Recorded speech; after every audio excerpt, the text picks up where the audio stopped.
So if you're looking to build more muscle, how you change your protein timing could impact how much muscle you build. So what I want to do today is talk about some strategies you can use to build as much muscle as possible.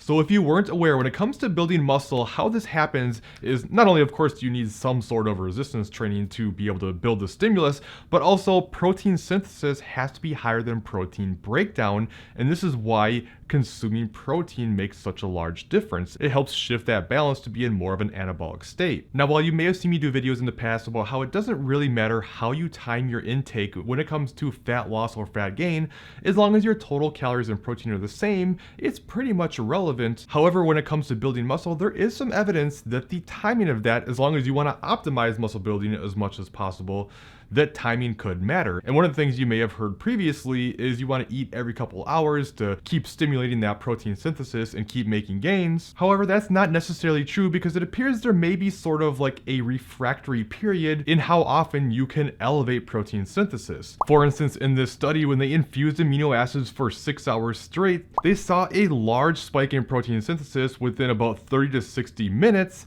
and it even elevated slightly more between hours 1 and 2. However, between hours 2 and 6, it had come back down to near baseline levels and stayed there. So what this tells us is it's possible that if you just keep eating all the time and you keep your protein equated, that eating more frequently may make you miss out on some of the responses you could get from that because of that refractory period. So to me, it may make sense to space out your protein more. And this other study I want to reference kind of comes to the same conclusion. And what they did was they took two groups, they had them eat 3 meals in a day. They had one group do a low protein breakfast, a moderate protein lunch, and a high protein dinner. The amounts of protein were about 8 grams at breakfast, 30 grams at lunch, and 55 grams at dinner. The other group had more of a moderate protein serving where they had about 23 grams of protein for breakfast, 32 grams of protein for lunch, and 33 grams of protein for dinners. So protein as a whole was within about 5 grams of each other. Granted, the protein total is a bit low for what I recommend, and I'll touch more on that in a little bit, but it's enough to show if protein is equated,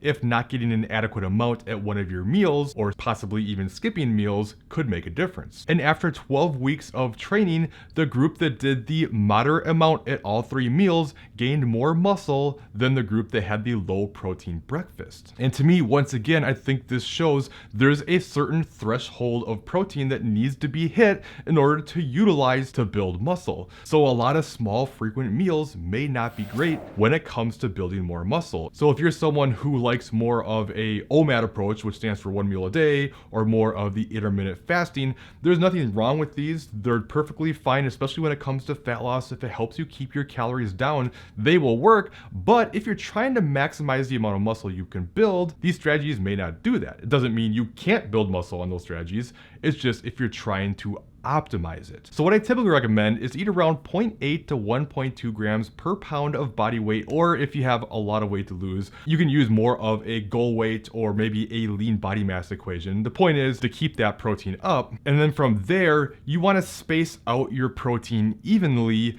at least 3 times per day. But if you're really trying to build as much muscle as possible, then doing 4 servings split out, or even 5, which could be a little bit more challenging depending on how long your days are, could possibly be even more beneficial. But somewhere between 3 to 5 servings per day, spacing out your protein evenly, could be what's most optimal. And while in the past I've kind of argued that the total amount of protein you take in is the most important thing when it comes to building muscle, I'm honestly starting to think that may not be true. It's still very important, and understand there's more benefits than just anabolism when it comes to protein, such as it's very filling, especially in a dieting phase. It has a high thermic effect of food, so it burns a lot of calories when you process the food. But let's just say, for instance, you're doing 0.8 grams per pound of body weight, and that number would be 160 grams of protein. Would one serving of 160 grams of protein, or even 2 servings of 80 grams of protein, be more optimal than, say, 4 servings spread out evenly of 30 grams of protein?